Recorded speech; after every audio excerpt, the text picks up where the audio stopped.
Pessoal, chegamos à última aula da etapa 1, a unidade 6, estrutura da população brasileira. A gente vai entender um pouquinho dos indicadores sociais, como e por que eles são utilizados, como eles são pesquisados e de que forma isso serve para a população brasileira como um serviço, né? Como que isso influencia na minha e na sua vida ao longo do tempo. Beleza? Vamos lá. Então, gente, a estrutura da população brasileira nada mais é do que um conjunto de dados sobre a população, um conjunto de informações que vão subsidiar, vão ser a base, sobretudo, para o implemento das políticas públicas no Brasil, né? Ao longo dessa aula a gente vai entender isso melhor, mas como eu posso gerir o meu país, gerir o meu estado, né, que seja aquele município em menor escala, se eu não sei dos dados dos municípios? Como eu posso criar uma política pública, um hospital, né, uma escola no meu município, se eu não sei o número de crianças que tem naquele município, por exemplo?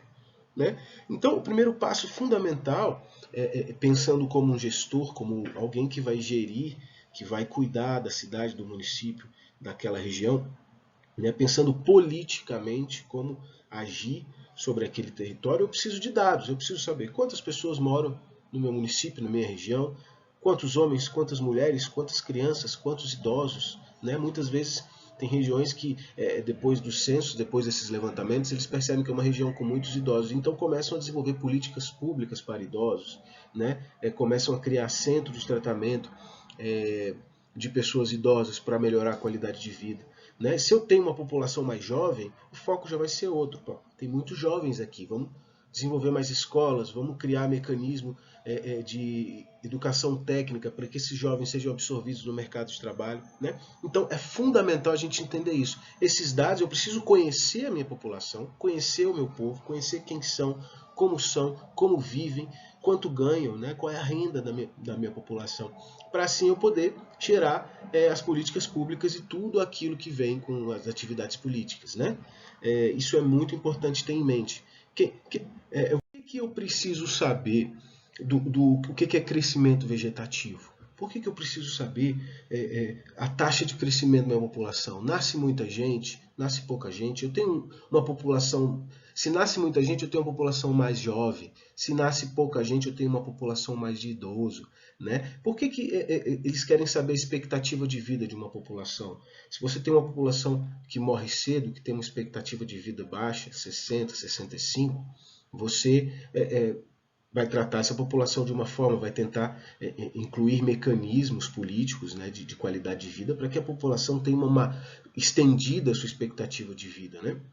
Tem aqueles países também que já tem uma expectativa de vida muito alta, então você tem um percentual, uma quantidade muito maior de idosos naquele país, como é o caso do Japão, por exemplo. O Japão tem problemas, às vezes, né,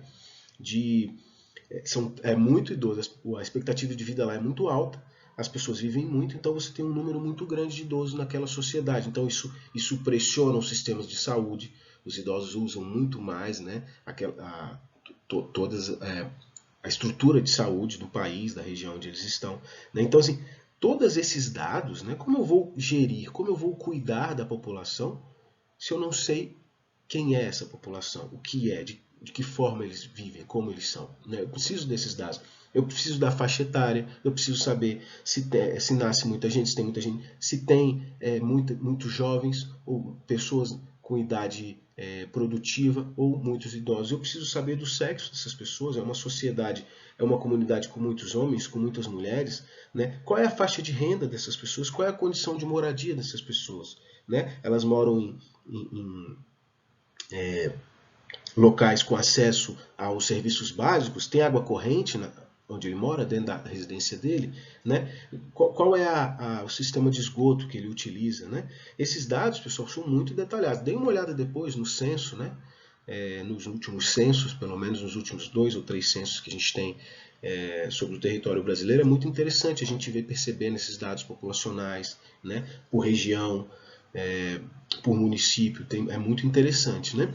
Então eu preciso conhecer a minha população para depois cuidar, gerar políticas públicas, gerar mecanismos sociais, né, para que aquela população venha melhorar de vida, venha melhorar a sua expectativa de vida, né? Esse censo, esses dados também, eu posso identificar problemas, né? Eu posso identificar no censo, puxa, esse município no censo passado ele tinha 10 mil habitantes, hoje ele tem 1.000 habitantes. O que aconteceu com esse município ao longo dos 10 anos que não foram feitos esses censos, né? Quais são os movimentos políticos, históricos, sociais que estão gerando isso, né? Para que eu cuide do espaço das pessoas, das cidades, eu preciso ter dados sobre isso. Tá?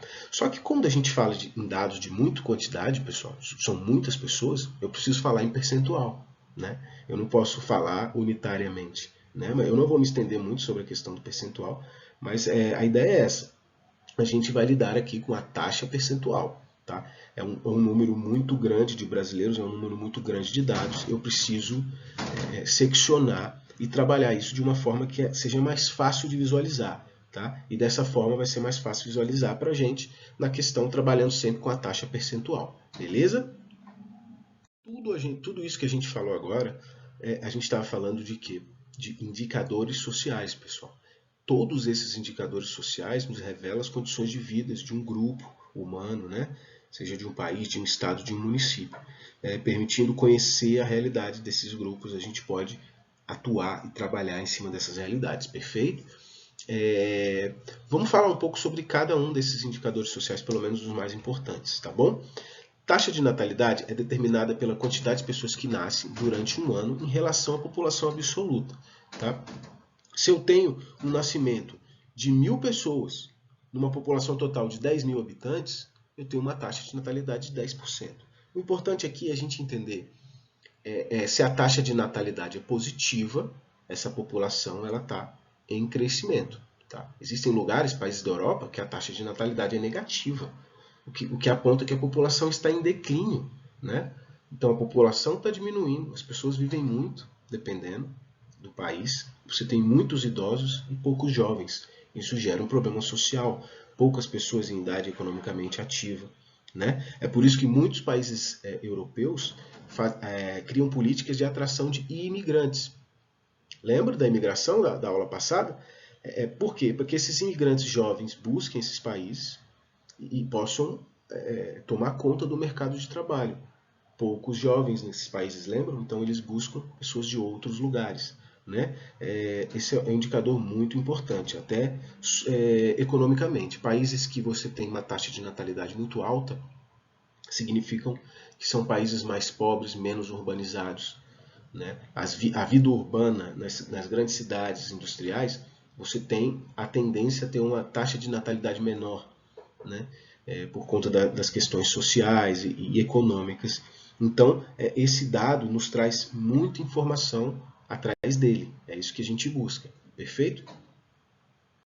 Aqui é o que eu estava falando, né? No Brasil a taxa de natalidade ainda é muito alta, né? Mas por que acontece? Isso vem diminuindo, que está justamente relacionado ao aumento da população urbana por conta da cultura e do tipo de vida, né, socioeconômica que nós temos nas realidades urbanas. É totalmente diferente. Né? Vocês já devem ter ouvido falar, aqueles que são mais velhos vão lembrar, né? Antigamente as mulheres, né? A minha avó, minha avó teve 12 filhos, né? Ela era do interior do Rio de Janeiro.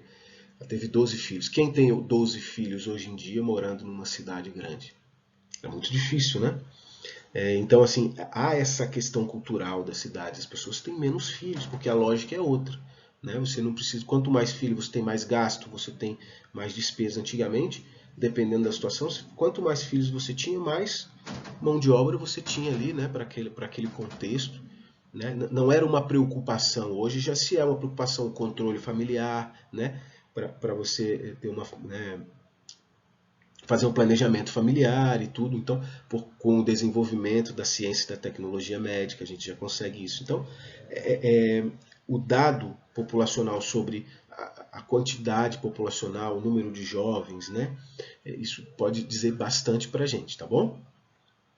Aqui é para reforçar exatamente, né, o que eu acabei de falar. A taxa de natalidade nas cidades é menor que a taxa de natalidade nas áreas rurais. Né? Alguns mecanismos podem contribuir para isso, como a maior participação da mulher no mercado de trabalho, né? a questão do controle da natalidade, planejamento familiar, hoje você tem, né, inúmeros mecanismos que impedem a mulher de ter o filho. Ela vai ter filho na hora que ela quiser, na hora que ela desejar, no momento certo, né? Isso é planejamento familiar. Pessoal, o advento da pílula anticoncepcional foi um dos maiores no sentido de significativa, né? Foi uma mudança significativa muito grande na sociedade, o advento da pílula anticoncepcional. Ele deu poder para a mulher, para as famílias, né, para o homem também. Ele deu poder às famílias de decidir quando, como e se desejam ter filhos, né? Então é considerado um dos grandes marcos na revolução tecnológica científica, né, da saúde, o advento da pílula anticoncepcional. Então isso também contribuiu muito para essa queda da natalidade no mundo, né, em determinadas regiões do planeta. Perfeito, pessoal? E outras questões sociais também, né, que eu já havia falado. Filho, quem tem sabe que é dinheiro, né? Aqui é bem interessante para a gente entender também a questão do percentual, né? Ele está sempre exemplificando. Fiquem atentos a isso. Se eu tenho uma população absoluta de 10 mil pessoas, né? E eu tenho 300 óbitos dentro daquele ano, eu tenho uma taxa de mortalidade de 3%, né? É isso que significa essa questão percentual. Mas vamos definir o que é taxa de mortalidade. É o número de pessoas que morrem durante um determinado período. A gente usa um ano, né? A taxa de mortalidade ela é fundamental para a gente entender uma série de coisas, sobretudo algum evento extremo que esteja ocorrendo. O censo no Brasil é realizado a cada 10 anos. Né? Então vamos supor que eu fiz o censo numa cidade X, e daqui a 10 anos eu volto naquela cidade e eu percebo que a taxa de mortalidade daquela cidade é de 500%, maior do que qualquer município já medido até o momento. Eu falo, peraí, tem algum dado, tem alguma coisa estranha aqui, vamos verificar, vamos entender por que aquele lugar está com uma taxa de mortalidade tão alta. Às vezes é a implantação de uma indústria que está jogando os dejetos no rio, um exemplo. E aí as pessoas estão consumindo aquela água, aquilo está dando problema para aquela população. Né? Você tem uma catástrofe em que você tem uma grande parte da população, né, sucumbiu naquela catástrofe. Aquilo vai ser registrado em um dado posterior, certo? Então, assim, é um dado importante para a gente ficar observando enquanto indicador social, que pode dizer muito sobre uma população. Tá? Geralmente a gente espera que a taxa de natalidade e mortalidade sejam taxas que estejam sempre em equilíbrio, né? Ainda que não sempre crescentes, mas em equilíbrio. É o esperado. A taxa de mortalidade infantil ela é basicamente a taxa de mortalidade, só que realizada apenas para indivíduos com até 1 ano de idade. Tá? Essa taxa ela é muito significativa, porque quando você tem uma sociedade estruturada, né, com acesso à saúde, né, a medicamentos, a alimentação saudável e constante, né, você não tem ali uma vulnerabilidade alimentar, uma vulnerabilidade social. Quando você tem um lugar que traz esse suporte à população infantil, morre-se muito menos. Né? Tanto é que foi muito possível perceber que depois da revolução técnico-científica na saúde, né, com o desenvolvimento de novas técnicas, com o desenvolvimento das vacinas, foi muito perceptível que as crianças passaram a morrer menos. Então, antigamente, lá no início do século, nascia-se muitas pessoas, né? Porque a gente tinha a lógica rural, lembra? A gente tinha a lógica das áreas rurais, muitas pessoas nasciam, mas morriam muitas crianças, principalmente antes de completar 1 ano.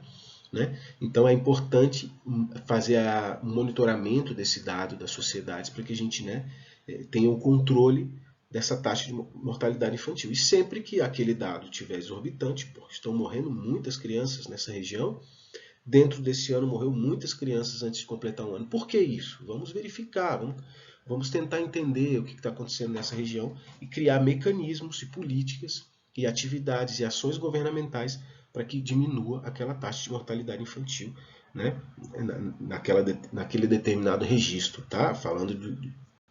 Estou exemplificando, tá, pessoal?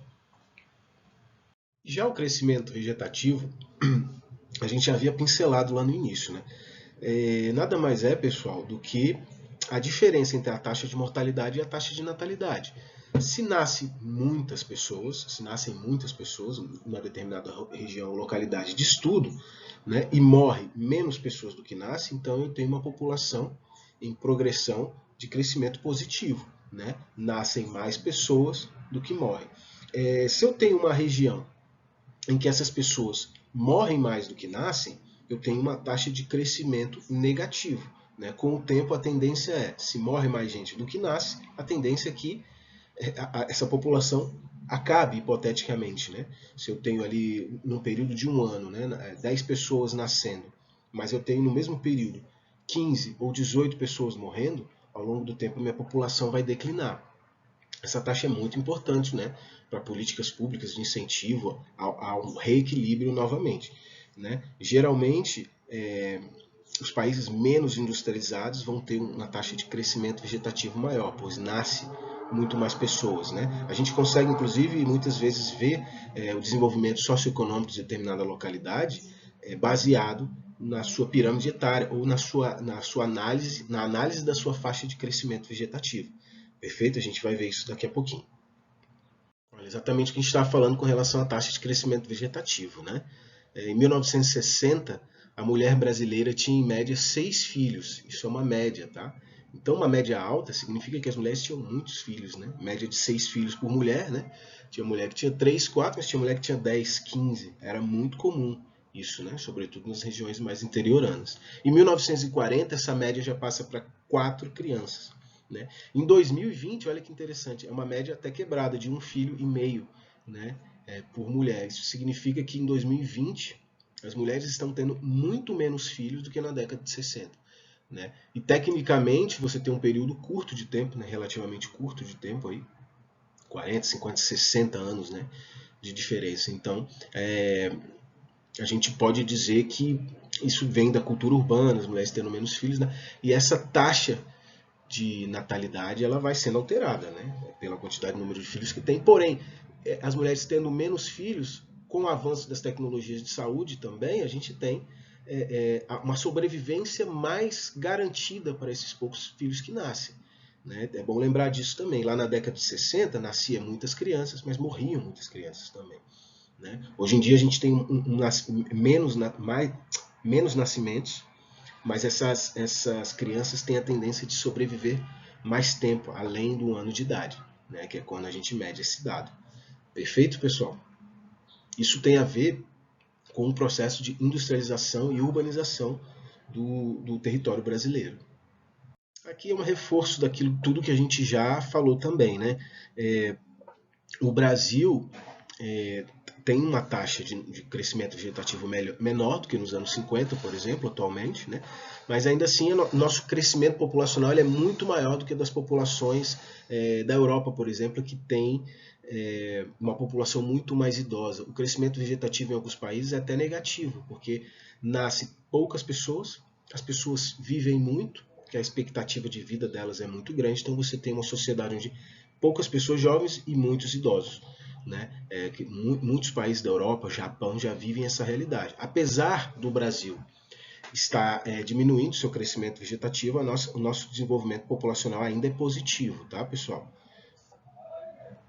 Aqui é a expectativa de vida, pessoal, que é a média da idade das pessoas mortas durante um período de determinado tempo. Né? No caso, esse quadro que a gente está vendo mostra a expectativa do Brasil, de expectativa de vida no Brasil desde os anos 40 até 2010, né, como vocês podem ver. E olha que interessante, é separado por homens e por mulheres. Geralmente, em todas as faixas etárias e em todos os países do mundo, geralmente o homem ele tem expectativa de vida menor, tá? Então aqui olha que interessante, expectativa de vida em 1940 do homem era de 42 anos de idade e hoje a gente já tem de 73. Se eu não me engano, a expectativa de vida no Japão de mais de 90 anos de idade. Né? A da mulher, que era, em 1940, era de 48 anos de idade, hoje em dia é de 80. Então, assim, toda a sociedade vai modificando, né, o acesso a próprios cuidados do corpo, a medicina. Né? Antes, no início do século, as pessoas morriam por coisas muito mais simples do que hoje. Né? Hoje a medicina já consegue abarcar uma série de doenças, né, que já não se morre, né, por doenças que morriam há 50, 60, 100 anos atrás, né? Então você tem esse desenvolvimento da expectativa de vida. Perfeito, pessoal? Pessoal, é importante lembrar também, fazendo um adendo com relação à expectativa de vida, né, que a pandemia do Covid-19 diminuiu a expectativa de vida de muitos países, inclusive do Brasil. Né? Como morreu muita gente, então alterou, né, a conta desses dados, as contas finais populacionais. Então isso fez com que caísse um pouco a nossa expectativa de vida também. Beleza? Pessoal, a taxa de fecundidade, vamos falar sobre ela. A taxa de fecundidade ela é determinada pela relação entre o número de crianças com menos de 5 anos de idade e o número de mulheres em idade reprodutiva. Eles usam a idade reprodutiva, que vai da primeira menstruação, geralmente ali dos 12 anos de idade, eles fazem a conta dos 15 aos 49, como a gente pode ver aqui. Então, eles comparam a quantidade de mulheres em idade reprodutiva com a quantidade de crianças com menos de 5 anos de idade. E nisso a gente tem uma taxa média, né, que a gente chama de fecundidade. É o número de mulheres com o número de crianças. Né? Quantas crianças a gente tem em relação ao número de mulheres dessa sociedade? Isso nos dá a taxa de fecundidade. Olha que interessante. No Sudeste, no Sul, essa taxa de fecundidade é menor. Por quê? Porque são as regiões mais industriais, onde a cultura urbana, né, toda aquela questão que a gente já vinha falando, né, e que a gente veio falando também nas outras aulas sobre êxodo rural e tudo, essa cultura urbana, da vida urbana, de ter menos filhos, essa coisa do planejamento familiar através, né, da medicina preventiva. Então tudo isso, quanto mais ligado a uma cultura urbana, a uma cultura na vida das cidades, né, nesse sistema econômico social nosso, menos filhos, a gente vai ter menos taxa de fecundidade ou menos crianças em relação ao número de mulheres a gente vai obter com isso, tá bom? Beleza, composição da população por sexo. Isso aqui é fácil, né? É a população masculina e a população feminina de um determinado espaço, de um determinado local, dentro de um período de tempo, né, pessoal? Isso aqui é interessante, que esse dado pode fornecer muitas coisas para a gente. De forma geral, a gente tem mais mulheres do que homens, né? Nascem mais mulheres do que homens, né? Mas depende muito. A gente, às vezes, determinado município, determinada região, a gente vai ter um número maior de homens e muitas vezes vai ter uma motivação para isso, tá? Esse dado é importante para analisar o desequilíbrio, né? O que está acontecendo em determinada região, por que essa região tem um número muito elevado de mulheres e poucos homens, ou ao contrário, né? Esse dado é importante também. Eu me recordo aqui que no período de guerras, por exemplo, né, nos países que tiveram guerras, né, a própria guerra do Paraguai no Brasil, quem vai para a guerra, para o campo de batalha? Os homens. Então é muito comum nos períodos pós-guerra você ter uma população em determinado país muito maior de mulheres, né, uma população muito menor de homens. Tanto é que em muitos casos, logo depois das guerras, né, há um boom populacional, as mulheres têm muitos filhos, né, meio que um processo natural, meio que para compensar aquela ausência dos homens, né? Na Guerra do Paraguai, o Paraguai registrou durante muitos anos uma diferença muito grande, né? Uma quantidade maior de mulheres, porque morreram muitos homens, né? Eu só consigo me lembrar desse exemplo agora, mas eu imagino que isso aconteceu em todos os grandes períodos de guerra, né? Pelo menos nas grandes guerras mundiais, na Segunda Guerra Mundial, né? Com certeza você tem muitos homens, né, perdendo a vida ali no campo de batalha, então você tem essa diferenciação. Mas é um dado super relevante para a gente entender esse equilíbrio social, o que está acontecendo naquele local, naquele lugar, né, e poder implementar políticas públicas, né, que vão ajudar a reequilibrar isso. Né. Lembrando, né, pessoal, é muito importante a gente entender a nossa população para poder atuar em cima. Né. As políticas públicas, os incentivos governamentais, as atitudes, né, dos governos são baseados em cima desses dados. Olha que interessante, pessoal. Isso aqui é uma pirâmide etária, tá? Ela é uma forma de analisar a população. Perfeito? Antes disso, a gente vai só entender uma coisa. Olha que interessante. Normalmente as mulheres vivem mais que os homens, pois elas sofrem menos de doenças do coração e estão menos sujeitas às mortes violentas, né? A testosterona faz uma diferença, né? O homem se envolve mais em confusão, se expõe mais a risco. Né? Uma das causas principais do predomínio da população feminina nas áreas metropolitanas é a morte prematura dos homens, por causas externas, como homicídios, acidentes de trânsito e etc. né? Então, olha que interessante. Além da mulher viver mais, você tem todos esses dados que contribuem para isso, tá? Pessoal, essa pirâmide etária ela é interessante. Por quê? Ela vai dizer muito para a gente. Aqui nós temos a faixa de idade, né? De um lado eu tenho mulheres, de outro lado eu tenho os homens. Então, a fileira azul é de homens. Então, eu sei que de 0 a 4 anos eu tenho um número X de homens e de mulheres aqui, né? De 20 a 24 anos, eu também tenho um número X. Nessa pirâmide etária, eu posso dizer o quê? Qual é a minha maior parcela de idade? É dentro dos 20 e dos 24 anos. Está aqui, ó. Olha o tamanho dessa barra. Né? Ou melhor, dos 20 aos 34, né? Toda essa área aqui, eu tenho a maior parte da população, eu posso dizer que essa pirâmide etária me mostra que a maior parte da população desse local analisado tem entre 20 e 34 anos, tanto homens quanto mulheres, correto? Mas eu posso dizer também que a menor faixa analisada nessa pirâmide etária é a população dos 65 aos 69 anos, está aqui, ó. É a menor população que eu tenho. Porém, olha que interessante, depois dos 70 anos, eu tenho um número grande também. Então, eu posso dizer que no Nordeste, em 2020, eu tenho um número expressivo de idosos a partir de 70 anos de idade. Né? Então, tanto homens quanto mulheres. Sempre, olha que interessante, o número de mulheres tende a ser maior do que o número de homens. Olha. Aqui, no própria idade de mais de 70 anos, eu tenho mais mulheres desse lado, ó, a barra é maior do que a dos homens. Eu tenho um pouco menos de homens nessa faixa etária. Perfeito, pessoal? Vamos seguir para a gente entender um pouquinho melhor. Bom, vamos lá. Aqui é uma pirâmide etária, pessoal. Essa pirâmide etária ela tem muitas informações escondidas no seu formato, né, nos dados que elas nos apresentam. Bom, vamos dar uma analisada antes do texto, antes de a gente entrar no conceito. Vamos dar uma analisada. Essa pirâmide etária aqui não está me falando de onde é, né? Mas vamos imaginar que é uma localidade qualquer. Então, de 0 a 4 anos, eu tenho uma população bem elevada. Vê que a base dela, a parte de baixo da pirâmide, ela é bem larga, né? Ela é enorme, maior do que o início. Tá? Então, isso já me diz maior do que a pontinha dela aqui. Então, isso já me diz o quê?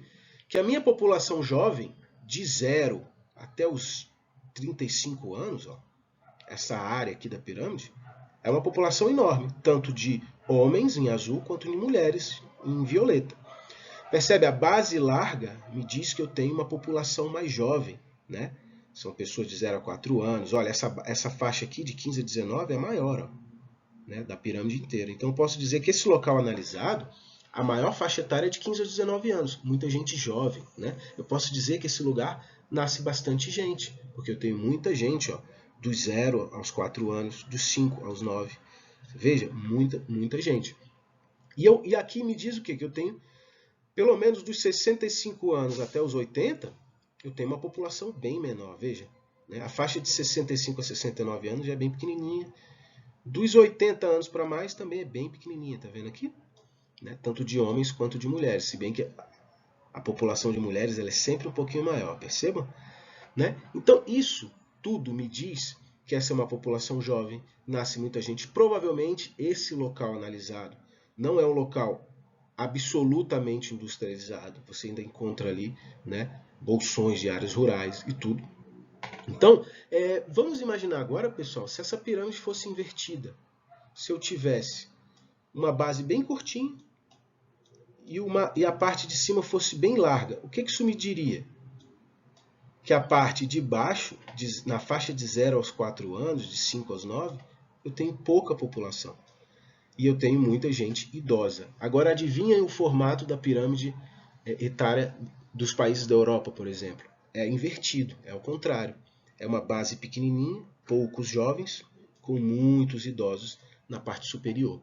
Tá certo, pessoal? Isso a gente pode entender melhor lendo o texto no detalhe, beleza?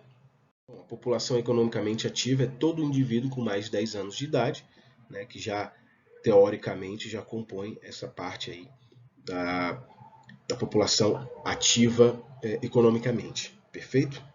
Aqui a pirâmide etária novamente, né? Como havia falado nos slides anteriores, você vê a pirâmide etária é a representação gráfica de uma população por idade e sexo de determinado local, perfeito? Então tá aqui, ó. Quanto mais na base da pirâmide, mais jovem. Se eu tenho uma base larga, eu tenho muitos jovens. Quanto mais alto, mais idosos, né? Se eu tenho a parte de cima pequenininha, eu tenho poucos idosos, tá? A base representa a população jovem. A parte intermediária, o corpo da pirâmide, é a população adulta ou a população economicamente ativa, que seria a parte central dessa pirâmide, certo? De um lado, geralmente, a população masculina, do outro, a população feminina, isso pode variar, tá? E o eixo vertical representa as idades e o eixo horizontal representa o número de indivíduos. Então, aqui eu tenho a idade e aqui eu tenho a quantidade de indivíduos, certo? Aqui é bem tranquilo de entender. Agora imagine, pessoal, se eu tenho essa pirâmide invertida, assim, ó, nesse formato, né? Significa o quê? Que eu tenho poucos habitantes jovens, intermediários habitantes em idade economicamente ativa e bastante indivíduos idosos, perfeito? É importante que vocês compreendam essa formação visual gráfica da pirâmide, que esse dado que é importante para a gente, perfeito? Aqui é um reforço que a gente já havia falando, né?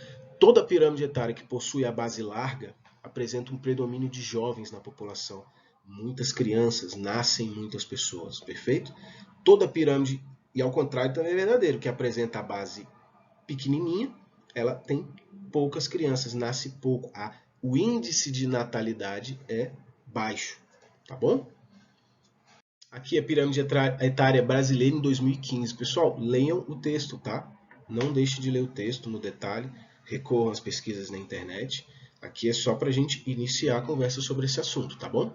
Essa é a pirâmide etária de 2015 do Brasil, né? No ano de 2015 nós tínhamos essa composição da população brasileira. Base larga, tá vendo? Nasce muita gente. Eu tenho uma base bem larga, né? Pegando quase o espaço todo da pirâmide. Eu tenho um centro, uma parte intermediária também bem larga, né? Ou seja, eu tenho bastante população economicamente ativa, eu tenho muita gente, né? E a parte superior, a parte idosa, são pessoas menos larga, ou seja, eu tenho uma população idosa menor. Significa também que a minha expectativa de vida não é tão alta, né? Se essa pirâmide fosse um país desenvolvido, como o Japão, por exemplo, a parte superior dela seria enorme. Por quê? Porque tem muitos idosos, as pessoas vivem muito. Então eu teria menos nascimentos e mais idosos. Mas esse era apenas um cenário, uma fotografia do Brasil, da população brasileira no ano de 2015. Com certeza essa pirâmide já mudou atualmente, né? Com certeza. Olha que interessante esse comparativo. Aqui eu tenho a pirâmide etária em 1980 no Brasil e em 2010, né? 2 censos realizados. Olha a mudança já, né? Nesse período de tempo aí, 30, 40 anos, né? Às vezes um pouco menos, você já tem uma mudança significativa na base. Pessoal, vamos analisar essa pirâmide etária aqui. Em 1980 eu tinha a base bem mais larga, perceba? Olha como eu tinha muitas crianças nascendo. A população em idade adulta era média e os idosos diminuíam bastante. Isso significa que eu tinha o quê? Altos índices de nascimento, pessoas muito jovens nascendo muito, né? Então muitas pessoas jovens, e a taxa de mortalidade era provavelmente maior do que hoje. Então eu tinha bem menor número de idosos, né? Essa população ia morrendo, às vezes até antes de chegar aos 80 anos de idade ou mais. Então o formato, o desenho da pirâmide, ele é bem uma pirâmide mesmo, né? Base larga e o topo bem estreito. Aqui em 2010 você vê os processos, todos esses processos que a gente falou aqui na aula, não vou voltar neles, né?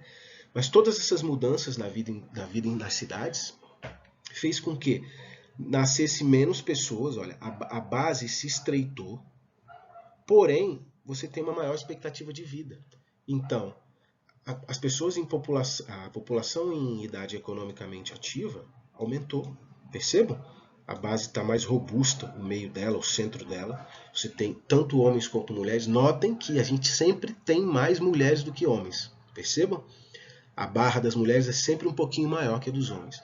E você já tem também é perceptível como aumentou o número de idosos aqui, ó.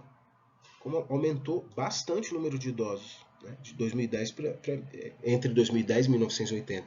Ou seja, aumentou a expectativa de vida, esses idosos estão vivendo mais, né?